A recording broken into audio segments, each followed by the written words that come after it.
আসসালামু আলাইকুম, সবাইকে স্বাগত জানিয়ে শুরু করছি আরেকটি নতুন ভিডিও। আজকে আমি আপনাদেরকে দেখাবো কিভাবে সসেজ ঘরে বানিয়ে নেওয়া যায় খুবই হেলদি ওয়েতে। সেই প্রক্রিয়াটি আজকে আপনাদেরকে দেখাবো।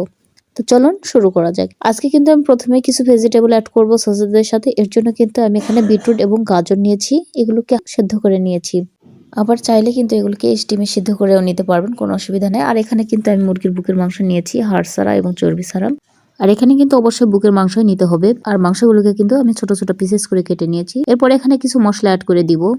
এখানে প্রথমে দিয়ে দিলাম রসুন বাটা, লবণ, গুঁড়ামরিচ, আর তার সাথে এখানে দিয়ে দিচ্ছি সয়া সস। আর এখানে কিন্তু গোলমরিচের গুঁড়াটাও অ্যাড করতে হবে। প্রথমে আমি দিতে কিন্তু ভুলে গিয়েছিলাম, অবশ্যই পরে সেটাকে অ্যাড করে নিয়েছি। আর ব্লেন্ড করার পরে দেখতে পাচ্ছেন কনসিস্টেন্সি এরকম হবে। আর এর সাথে কিন্তু আমি অ্যাড করে দিচ্ছি 2 টেবিল চামচ ময়দা এবং 1 টেবিল চামচ ভরে ভরে কর্নফ্লাওয়ার। ময়দা এবং কর্নফ্লাওয়ারের সাথে সুন্দর করে এই মিশ্রণটাকে মিশিয়ে নিতে হবে, যেন কোনো প্রকার কোনো লাম্পস না থাকে। তো সবগুলোকে সুন্দরভাবে মিশিয়ে নেওয়া হয়ে গেলেই কিন্তু বাকি প্রসেসে চলে যাচ্ছি। এখানে কিন্তু আমার মিশিয়ে নেওয়া হয়ে গেছে।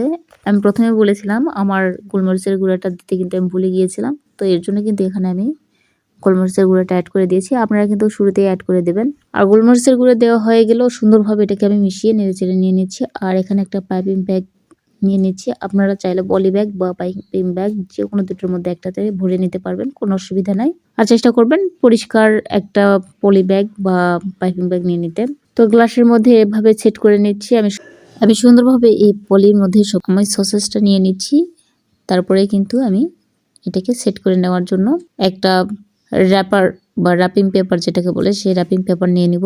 আর র্যাপিং পেপার নিয়েই কিন্তু এখানে আমার কাজ। পেপারটা অবশ্যই কিন্তু সুন্দরভাবে বিছিয়ে দিতে হবে, মানে একবারে প্লেন ভাবে বিছিয়ে দিতে হবে। আর এরপরে কিন্তু এখানে পরিমাণ মতো আমি সসেস দিয়ে নিচ্ছি। এখানে আসলে বলে বোঝানোর কিছু নাই, আপনাদেরকে দেখেই বুঝতে হবে এটা কিভাবে আমি কাজ করতেছি। ঠিক এইভাবেই এটাকে, এই মসৃণটাকে এভাবে নিয়ে র্যাপিং পেপার দিয়ে ঘুরিয়ে ঘুরিয়ে এটাকে রোল করে নিতে হবে। এবং দেখতে পাচ্ছেন আমি কিভাবে কাজটা করলাম, ঠিক এইভাবে কাজটা করে সবগুলোতেই আমি এভাবে সসেসগুলো ভরে নিচ্ছি। আর একটা ফ্রাই প্যানে কিন্তু আমি আগে পানি ফুটতে দিয়েছিলাম। পানিটা যখন একবারে টকবগে ফুটে উঠেছে, ঠিক সেই মুহূর্তে কিন্তু আমি সসেসগুলো দিয়ে নিলাম।